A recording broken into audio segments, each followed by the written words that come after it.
मैं जो एक ग्रीन हूं, मैं कनाडा में रहता हूं और मैं स्टूडेंट ऑन आइस प्रोग्राम के द्वारा हाई स्कूल के विद्यार्थियों को एंटार्क्टिका पर लाता हूं। जब मैं सेलिब्रिटीज को ले जाकर थक जाता हूं, तो हाई स्कूल के बच्चों को एंटार्क्टिका पर ले जाता हूं, क्योंकि बच्चे सीखने की उम्र में थे। और जब वे अपने सामने बर्फ की चट्टानों को टूटकर गिरता हुआ देखेंगे, तो निश्चित रूप से ग्लोबल वार्मिंग की बर्बादी के डर को समझेंगे। वो उसी के अनुसार अपने जीवन में क्रिया कराएंगे।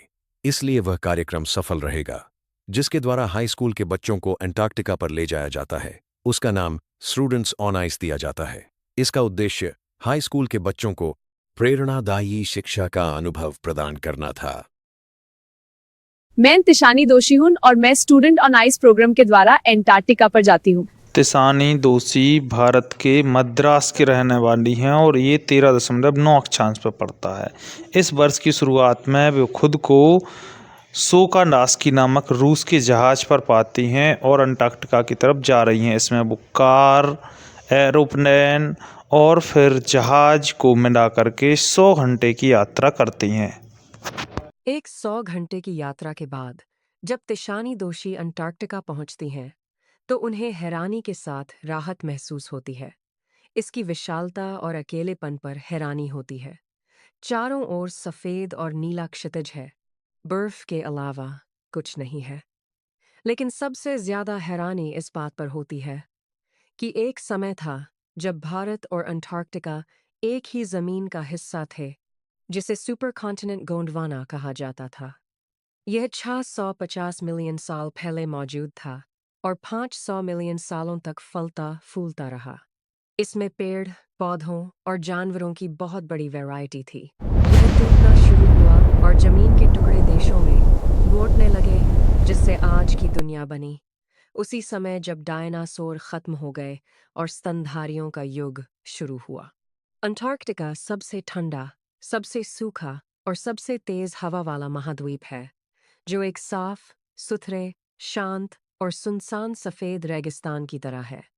यह एक ज़रूरी, अछूता और जमा हुआ इकोसिस्टम है जो जलवायु के रिकॉर्ड रखता है, जो जलवायु परिवर्तन का एक साफ, ज़रूरी संकेत देता है, जहां पिघलते ग्लेशियर हमारे ग्रह की कमजोरी को दिखाते हैं। अंटार्कटिका पृथ्वी के इतिहास और भविष्य का अध्ययन करने के लिए बहुत ज़रूरी है, क्योंकि इसका साफ, सुथरा, अलग थलग माहौल और बर्फ की विशाल चादरें एक टाइम कैप्सूल की तरह काम करती हैं, जिसमें 500 साल पुराने कार्बन रिकॉर्ड हैं। भूवैज्ञानिक घटनाएं चट्टानों की परतों, जीवाश्मों और बर्फ के कोर में सबूतों को सुरक्षित रखकर मानव इतिहास को दिखाती हैं, जो हमारे विकास, प्रवास और पिछले मौसमों के अनुकूलन को दिखाती हैं। जबकि इसका सरल इकोसिस्टम और बायोडायवर्सिटी की कमी हमें जलवायु परिवर्तन का अध्ययन करने और ये समझने में मदद करती है कि पर्यावरण में थोड़ा सा बदलाव पूरी दुनिया पर कितना बड़ा असर डालता है। जैसे कि अंटार्कटिका में फाइटोप्लैंक्टन नाम का एक पौधा है, जो एकमात्र पौधा है जो खाना बनाता है, लेकिन यह ओजोन परत के और कम होने से प्रभावित हो सकता है। इसलिए यह वहाँ की पूरी फूड चेन को प्रभावित करता है और एक छोटे से पौधे की वजह से व्हेल भी प्रभावित हो सकती है, जो इतना छोटा है कि दिखाई ही नहीं देता। अंटार्कटिका पर no time zone 6 check point वो बहुत से पारिस्थितिक तंत्र पार करके जब बच्चे पहुंचते हैं, तो उन्हें बहुत से नए अनुभव मिलते हैं जिनकी वे कल्पना भी नहीं करते थे। जैसे जब उनका जहाज बर्फ में फंस जाता है, तो उन्हें जहाज से उतरना होता है, समुद्र पर चलना होता है, क्योंकि समुद्र की ऊपरी 1 मीटर परत जम जाती है, जिस पर वो लोग चल रहे थे, और उसके नीचे एक 180 मीटर गहरा समुद्र था। मनुष्यों को दुनिया में आए मात्र 12,000 वर्ष हुए हैं, लेकिन इतने कम समय में हमने बहुत उथल-पुथल मचा रखी है।